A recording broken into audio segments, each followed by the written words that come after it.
1 Peter 4 verse 8. Or ano? 4:8.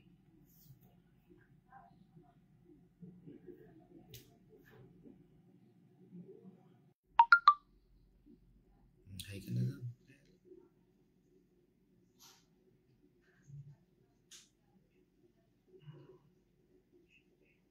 Okay.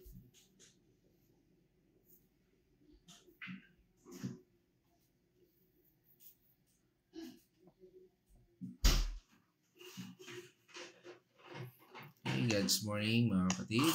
Ngayon po ay araw ng Thursday, March 27, 2025. At muli sa ating God's morning ay tayo ay dadako sa patungkol sa pagmamahal.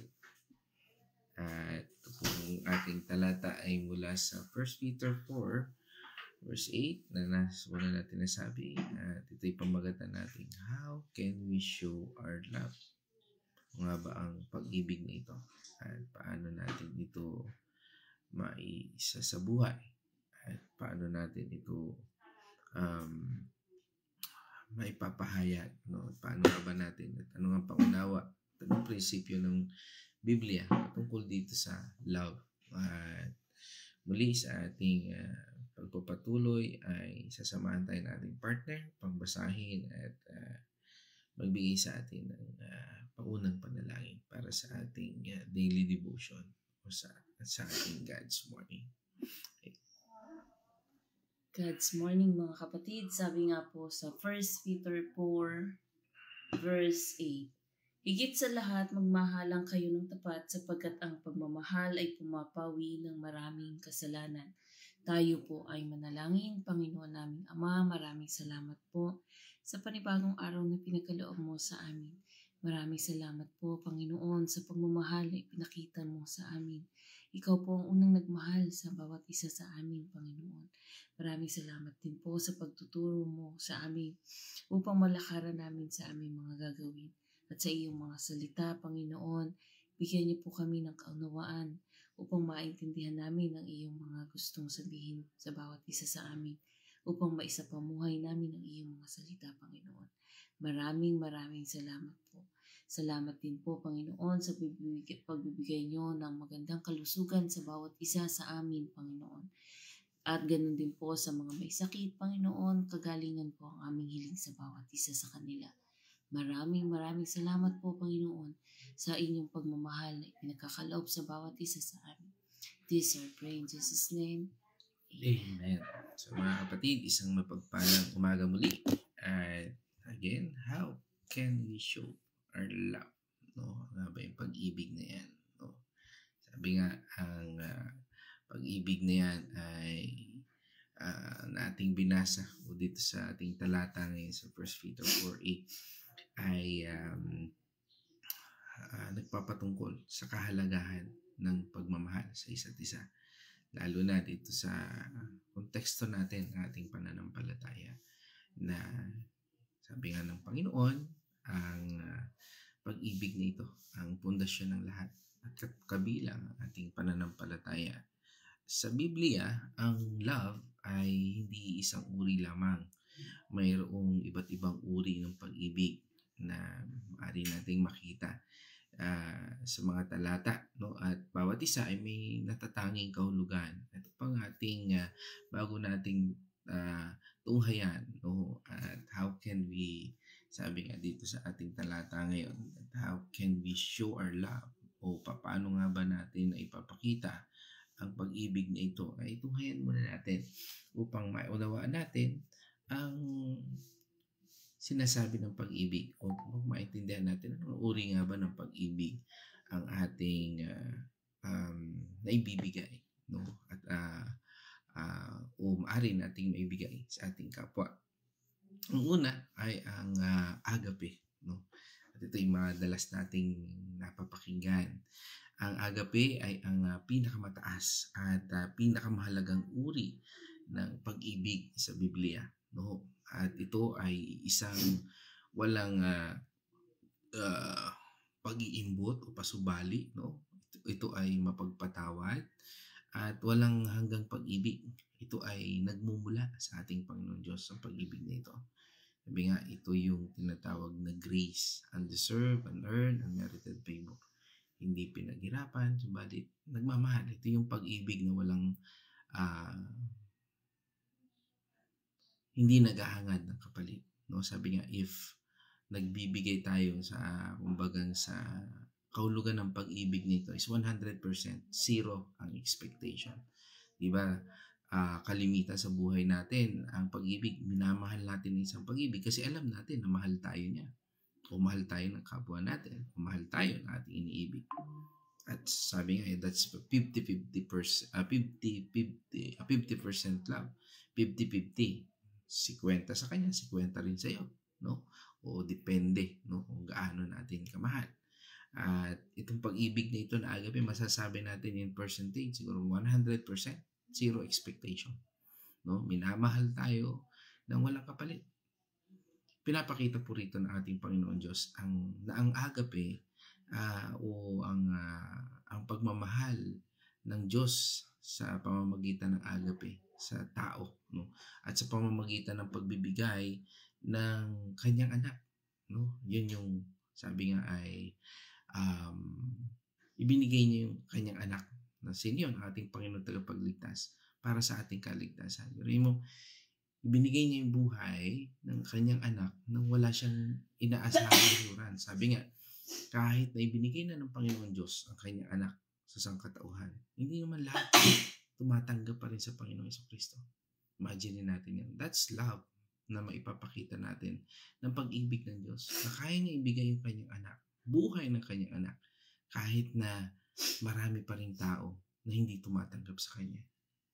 Isang unconditional love na makikita natin na bagamat sabi nga ay walang assurance ay ibinigay pa rin ng Panginoon Diyos.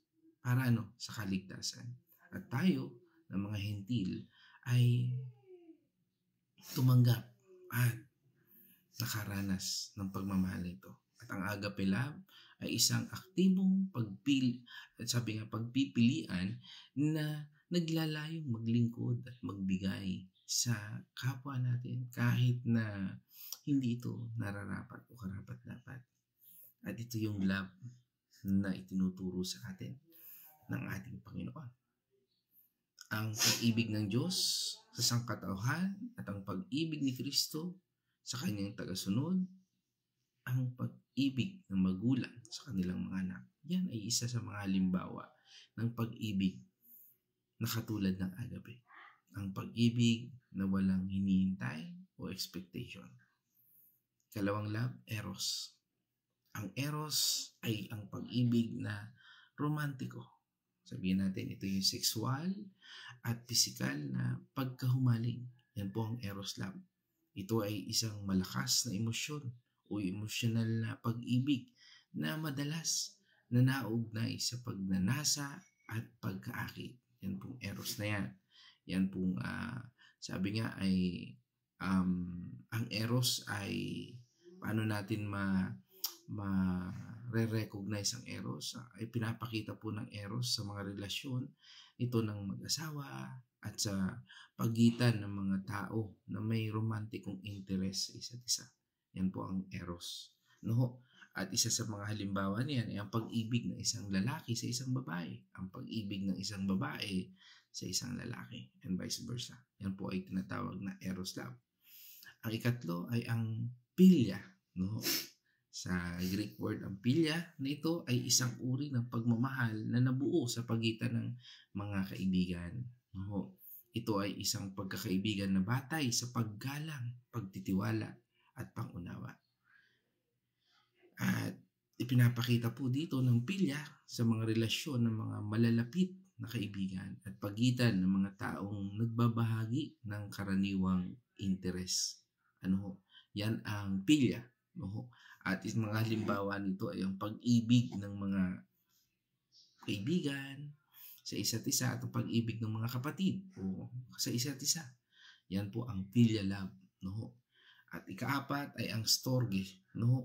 Ang storge ay ang pag-ibig ng pamilya lalo na sa pagitan ng mga magulang at mga anak. Ito ay isang natural na pag-ibig na batay sa proteksyon, pag-aalaga, at pagmamalasakit.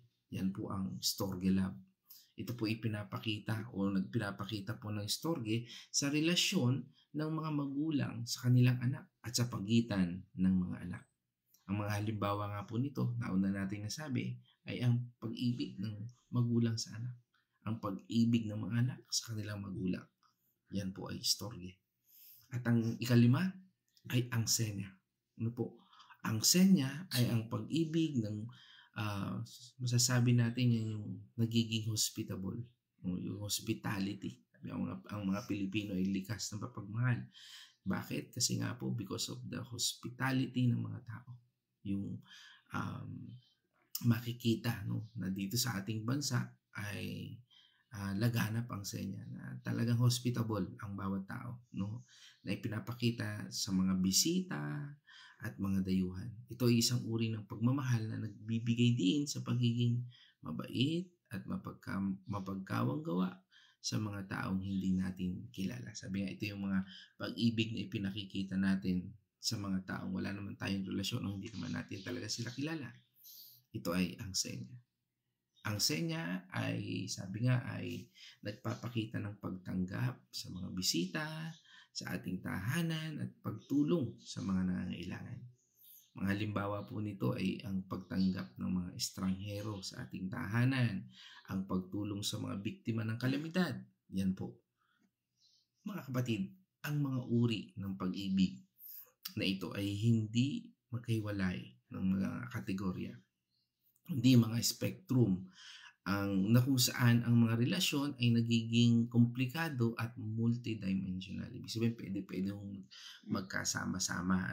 Pwede natin makita sa isang relasyon. Maaari tayong magkaroon ng kombinasyon ng mga uri ng pag-ibig sa isang relasyon at ang mga karanasan ay nag-iiba mula sa isang tao patungo sa isa pa.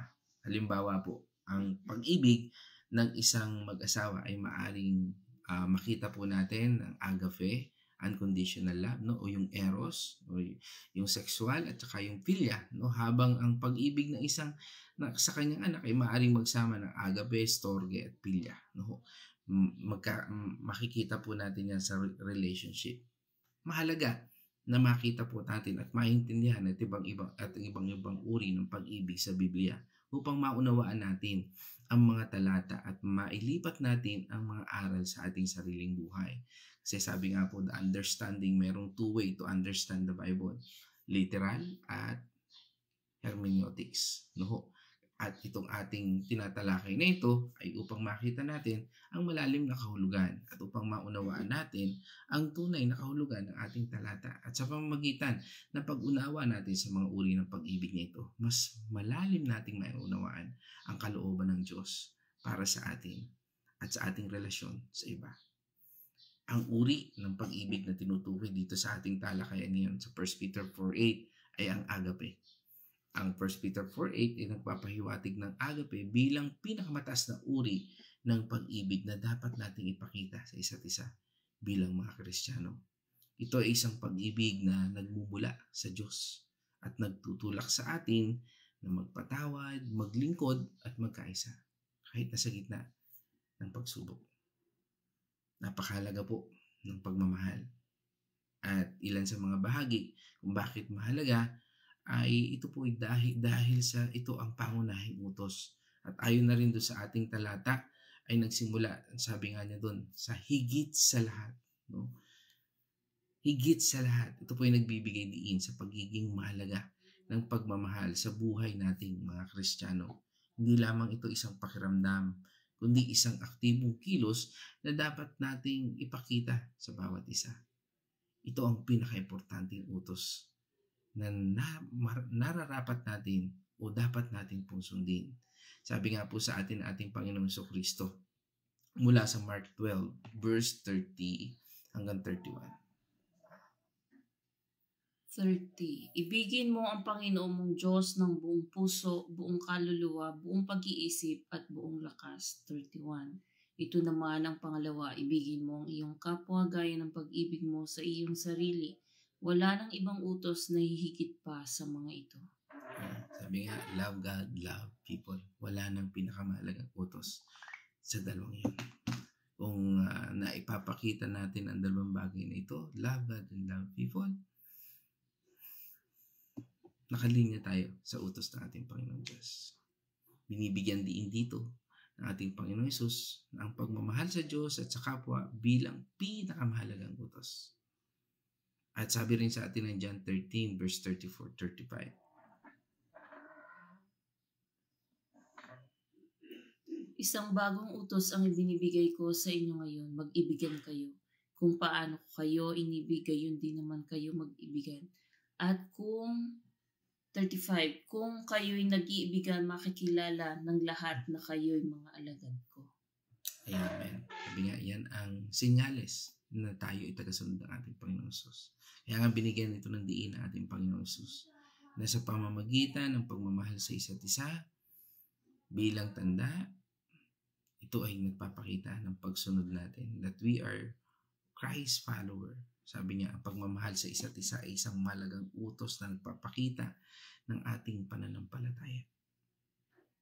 Ang pag-ibig ay nagmula sa Diyos at ang pag-ibig at ang Kanya ay ang mismong karakter ng ating Panginoon Diyos. Sabi nga sa atin sa 1 John 4 verse 7 and 7. Mga minamahal, mag-ibigan tayo sapagkat mula sa Diyos ang pag-ibig.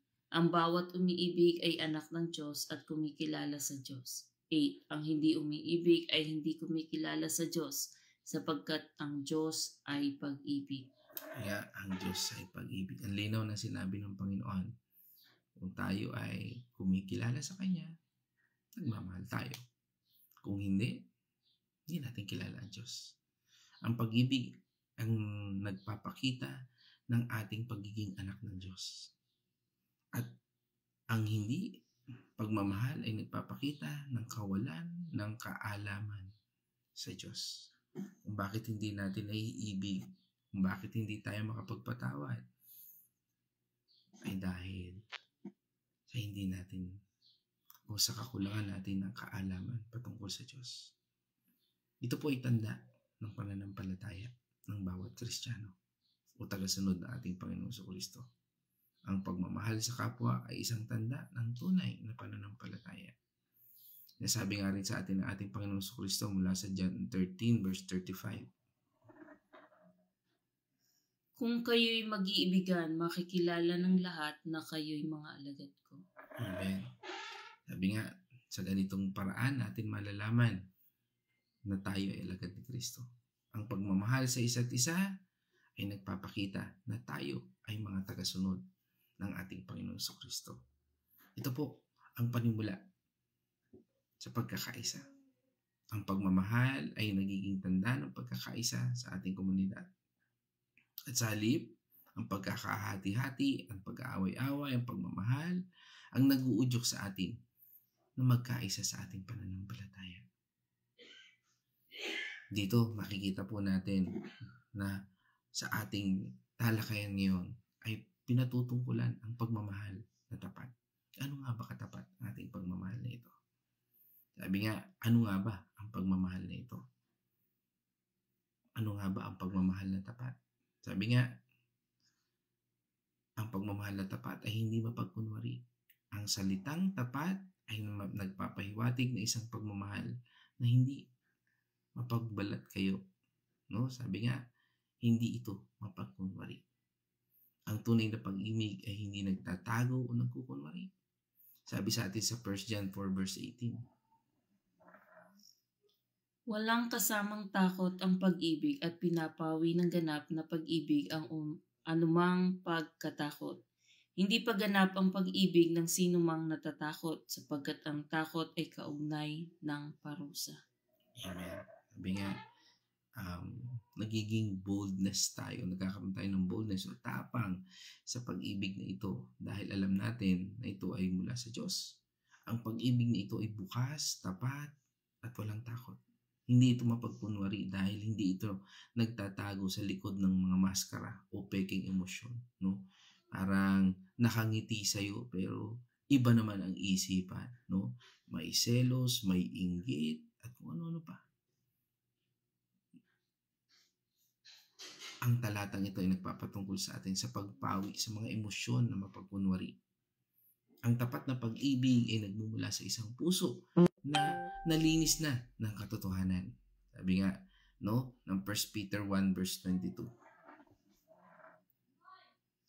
Ngayon malinis na kayo dahil sa inyong pagsunod sa katotohanan at naghahari na sa inyo ang tapat na pag-iibigan bilang magkakapatid. Naway maging maalab at taos-puso ang inyong pagmamahalan. Amen. So dito ipinapakita na dahil tayo ay sumusunod na sa ating Panginoon, ay nakita rito ang paglinis ng Diyos sa ating isipan at sa ating puso. Ito ay isang pag-ibig na hindi mapagkunwari dahil ito ay batay sa tunay na pangunawa at pagtanggap sa isa't isa. Sabi nga, ito ay isang pag-ibig na nagpapakita ng sarili sa pamamagitan ng mga kilos at pag-uugali na naaayon sa katotohanan at kabutihan. Kaya nga may mga tao sa ating paligid na hindi minsan natin maunawaan bakit bigla na lang nagkaroon ng mood swing. Hindi mo naman alam kung ano ang dahilan. No. Bakit kaya nagkakaganon? No. Ay dahil nga yung pag-ibig na ito ay hindi totoo. No. Sabi nga ay nakabatay lamang sa mga bagay o sabihin na natin vested interest. No. Sabi nga sa atin ng Romans 12 verse 9. Maging tunay ang inyong pagmamahalan, kasuklaman ninyo ang masama at mag-ibigan, at pakaibigin ang mabuti. Amen. So, sabi nga, maging tunay ang ating pagmamahal. Hindi ito nang mapagkunwari o mapagpanggap na pag-ibig. No? Sabi nga, ito'y tunay na nararamdaman. Ito ay ang taos-puso at hindi lamang isang kilos para sa panlabas. O sabihin natin, palabas. No? Panlabas at palabas. Sabi nga, itong pag-ibig na ito ay puno ng aksyon. Ang pagmamahal na tapat ay hindi lamang salita, kundi mga kilos. Pinapakita natin na ang ating pagmamahal sa pamamagitan ng pagtulong sa kapwa, pagpapatawad at pagpapakita ng malasakit in a genuine. No? Ito ay taos-puso na ating ginagawa. Meron tayong kagalakan. Sabi nga, ang pagmamahal ay pumapawi ng maraming kasalanan. At kung ating patutungkulan, nandyan ang pagpapatawad. Kasama ng pagmamahal ay ang pagpapatawad. Ang pagmamahal ay nag-uudyok sa atin na magpatawad sa mga nagkasala sa atin. Sa halip na magtanim tayo ng sama ng loob, tayo ay nagiging handa na magpatawad at makalimutan ang nakaraan. At dito nagkakaroon po tayo ng pangunawa. Ang pagmamahal ay nagpapaunawa sa atin sa mga kahinaan ng kapwa. Hindi tayo nagiging mabilis sa paghatol, kundi nagiging mapagpasensya tayo at maunawain sa kanilang mga pagkakamali. Tulad din natin na tayo nagkakamali rin. At kung maunawaan natin yan, makikita po natin yung pagtulong. Ang pagmamahal ay nagtutulak sa atin na tulungan ang bawat nangangailangan. Hindi natin sinasabi lamang na mahal natin. I love you. Pero hindi naman natin nararanasan o nakikita. Kundi pinapakita natin ito sa pamamagitan ng pagtulong sa kanilang mga pangangailangan. Nagiging bahagi tayo, lalo na sa paglago sa pananampalataya ng bawat Kristiyano. Nagiging patuloy tayo sa pagpapala ng mga taong ito. Paano natin may pakikita ang ating pagmamahal? At yan din ang ating talakayan ngayon. Una, sa pamamagitan ng pagpapatawad. Unahin muna natin. Maging handa tayo na magpapatawad sa nagkakasala sa atin. Ikalawa, sa pamamagitan ng serbisyo o service.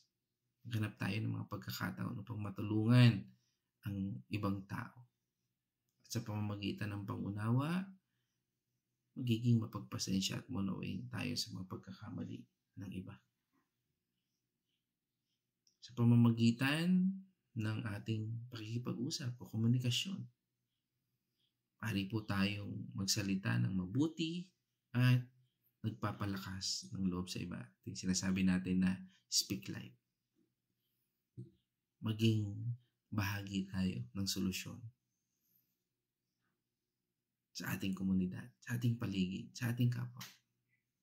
Kapatid, sa ating pagtatapos, sa ating paksa ngayon, mula dito sa 1 Peter 4:8, ay nagpapatungkol po sa atin at nagpapaalala sa atin na ang pagmamahal ay ang pundasyon ng ating pananampalataya.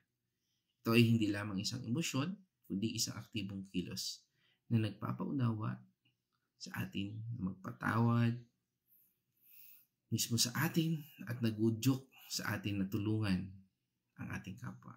Sa pamamagitan ng pagmamahal ng tapat, tayo ay nagiging mga instrumento ng kapangyarihan at pagkakasundo-sundo sa mundong ito. Purihin ating Panginoon Diyos, mga kapatid. At ngayong umaga ito, sa ating pagtatapos, nais kong hingan ng huling pananalita ang aking partner. God's morning muli mga kapatid. Ito pong ating napag-aralan ay pinaka-importante daw po sa lahat ng utos ng ating Panginoon. Ang magmahalan tayo bilang isang magkakapatid sapagkat ang Panginoon ang unang nagmahal sa atin. Ipakita po natin sa ating mga kapatid ang pagmamahal na ating napag-aralan ngayon. Marami po palang ibig sabihin ang pagmamahal, hindi lang kagaya nung alam natin na mahal natin yung isang tao. Yun po pala ay may iba't ibang uri ng pagmamahal. So sa natutunan po natin ay lakaran po natin ang isabuhay po natin ang bawat pagmamahal na meron tayo. Alam natin na meron na tayo noon, pero kailangan natin ipakita o ipadana sa ibang tao ang pagmamahal, lalo na yung mga hindi natin kaano-ano, yung mga wala pang relasyon sa ating Panginoon. Masisharean po natin sila ng tungkol sa Panginoon sa pamamagitan ng pagmamahal na ipinagkaloob sa atin ng ating Panginoon. So yun lamang po mga kapatid, tayo po ay patuloy na magbabad sa salita ng ating Panginoon at ipangalat natin ang pagmamahal sa bawat isa. Amen. Mga kapatid, sa ating pagtatapos ay nais ko namang batiin ating mga kapatid online. No? Sa ating God's Morning nito, ito ay sinamahan tayo, no? Ngayong umagang ito ni na Ate Cindy. God's Morning everyone. Sabi nga, yan, sinundan po ni Nay Edna ng Liliw, Laguna. Yan. Blessed morning, brothers and sisters, and God bless us all. At sinamahan din po tayo ni Ate Carmeline Tanyo. Lagi yan, mga regular natin yan. No? Mga kapatid natin. No? At mga matatalik nating kapatid at kaibigan. No? Yan. Sa mapagpalang umaga, Tanyo family, Arosena, yan, Mercado family. Yan. Sinamahan din tayo ng Patuwal family, na ni Naywini dyan sa Billy Escudero. God's morning sa atin. Yan. At syempre kasama rin natin si Nay Marta ng Bulakin Chaong, no? Dyan sa church natin, malapit. No? Dito, kasama rin natin si Sister Tatel, no? Alma Tatel ng Pila Laguna. Yan, kasama natin. Yan, si God's morning sa ating lahat. At syempre, kasama natin ang ating kapatid, si Brother Arthur, no? Mukhang hindi busy. Yan. Ang ating kapatid, no? Na Seaman. Yan. At yan, salamat sa Panginoon. Sabi nga, ni Naywini, surprise na uwi ni Gabriel Dalangin. Tunay pong ingatan mo po siya. Amen. Isang kagalakan, no? Umuwi pala si Gab, no? Sabi ni Naywini, no? Patuwal. Yan. At pagbati rin ni Naywini kay Pastor Rape, kay Sis Abby, Sis Malu, kay Sis Michelle, and kay Brother Mark at sa buong De Los Santos family. Yan. Sama rin natin si Pastora Belma sa Lucena City. Yan. At syempre ang aking pinsan mula dyan sa Cotabato City, ay nasa Cebu City, si Ate Marivic Brigule. Yan, kasama rin natin. Salamat Naywini sa pagbati mo sa aking anak, kay Casey at kay Kyle. Yan. Good morning, Pastora Belma. Salamat po sa pagbati. Yan. Pagbati ni Winnie kay Ian Artillaga and Maripe Alendrino family. Yan. Pagbati rin natin kay Sister Nella at kay Tony Nonoso family. Kay Aloha, kay Tim at kay Tiffany at ganoon din sa family ni Tip. Ang kay Prince, no? At kay Ellie, no? At kay ganoon na rin kay Elijah. No? Yan. Okay. At pagbati ni Naywini kay sister sa aking nanay, no? Salamat Naywini. At kasama rin po natin, nakita ko dito. Yan, at ganoon din kay Corazon Madriaga, kagalingan po. Prayer request pala ito. Yan, kay Sister Aura Artillaga. At kasama rin natin si Joanna Marie Apresto Mayor. Okay? Welcome po. Mukhang familiar po sa akin ang pangalan. Isang mapagpalang umaga po sa atin. Yan. Yan. Prayer request din sa cancer. Kagalingan po ng cancer ni Belia Cabello Yamu. Yan. Ganun din kay Consuelo Silang. Yan. Prayer request mula po kay Naywini. Yan. Yan. Ganun din sa pagbati kay Ate Kakay Artillaga family. Yan. Yan. Kagalingan din kay Kuya Chris. No? Hinahapo yan kagabi. No? Ayan. Kay Sister Lina. Yan. Kagalingan din po kay Kuya Jimmy Gunyo. Yan. Kay pagbati naman kay Brother Rolly and family. Bumbani. No? Yan. Kate's Rus at Patwal family, Faith, Dinrial, Gian, Micaela, Dalangin family, Aliyah, yan, kay Rafael, Grisel, yan, Tise, Dalangin, Victor Dalangins, Simeon Abel, yan, Jericho, Louie Patwal, yan. Salamat din po sa kagalingan ni Louie Patwal. Praise God. Po. At siyempre kasama natin aking magandang nanay, Corazon Mercado. Yan. At ang aking kumparing pastor, ang nag-birthday boy, si paring Noriel Camus, no? Ang senior pastor ng King's Chapel Church. Yan po sa San Ignacio. Yan. Isang mapagpalang umaga sa iyo kapatid. Padi, no? Yan. Pastor Noy. Kasama rin po natin. Salamat din po. Isang karangalan po, Naywini, na makapaglingkod sa Panginoon. Yan, salamat po sa pag-iingat kay Iyana Faith. Amen. No? Yan, Julius Artillaga, Anthony Artillaga, kay Ate Marta. Yan. Sabi nga, ayan, kasama rin natin ang aking kapatid, naming bunso. God's morning sa lahat. Yan, kay Caroline. Yan, pagbati ulit ni Naywini. Kay Ate Gloria Binalus, Joseph Capus, Rosario Capus, Rainy Boy Capus. Yan.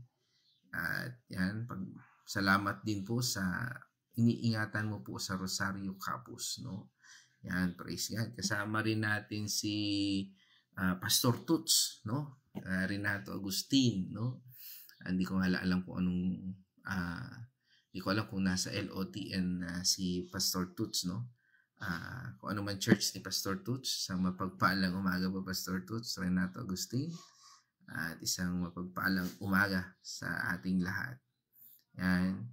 Sabi nga ni Naywini, purihin ka, Panginoon. Amen. Praise God sa lahat. Sabi nga ng aking kapatid, no? By faith, we have received God's eternal forgiveness. His unconditional and unrestricted forgiveness. There is nothing that can separate us from His love. For past, present, and future, sins have been washed in the sea of His amazing forgiveness and His vast ocean or forgetfulness, and we are cleansed by the blood of Lamb. Amen and amen. So, kasama rin natin, siyempre, si Pastora Pe, no? Sama natin. Yan, God's morning po sa lahat. Yan, pagbati rin ni Brother Arthur At sabi nga ni Nay Marta doon sa huli, to God be all the glory. Amen and amen. Mga kapatid, purihin natin ating Panginoon Diyos. Tayo po ay manalangin. Let's all pray. O naming Diyos na makapangyarihan, kami po ay nagpapasalamat sa umaga nito sa aming pagtuhay, pagsulyap, Panginoon, sa iyong salita na nagbibigay sa amin ng kalakasan sa pang-araw-araw na aming kinaharap. Patuloy na ikaw yung Diyos na hindi nagkukulang at nagpapahiwatig. How can we show our love, Panginoon? Tunay na ikaw ang pinagbulan ng pag-ibig at ikaw at sa inyo kami dapat manahan. Tunay na Panginoon na ang iyong pag-ibig ay siyang nagbibigay sa amin ng kalakasan upang sundin ang anumang utos na iyong pinagkakaloob. Salamat sa lahat ng ito, sa kagalingan, pagpuprovide mo ng aming pangangailangan, at sa lahat ng probisyon sa aming buhay. Muli sa lahat ng ito, ikaw po ang aming pinupurit pinasalamatan, and we acknowledge, Lord, na ikaw ang guro na sa amin yung nagturo, at ikaw ang patuloy na nagkakaloob sa amin ng pangunawa. At sa aming pagharap sa buhay namin ito ay patuloy mo ipangunawa ang iyong mga aral sa aming buhay. Muli, salamat Panginoon sa iyong pagmamahal na ito. And this I pray in the name of our Lord Jesus Christ. Amen and amen. Mga kapatid, let us shout. To shout of victory. Christ is died. Christ is done. Christ is risen. Christ is risen. Christ will come again. Christ will come again. And together together we are for Christ. And God's morning, everyone.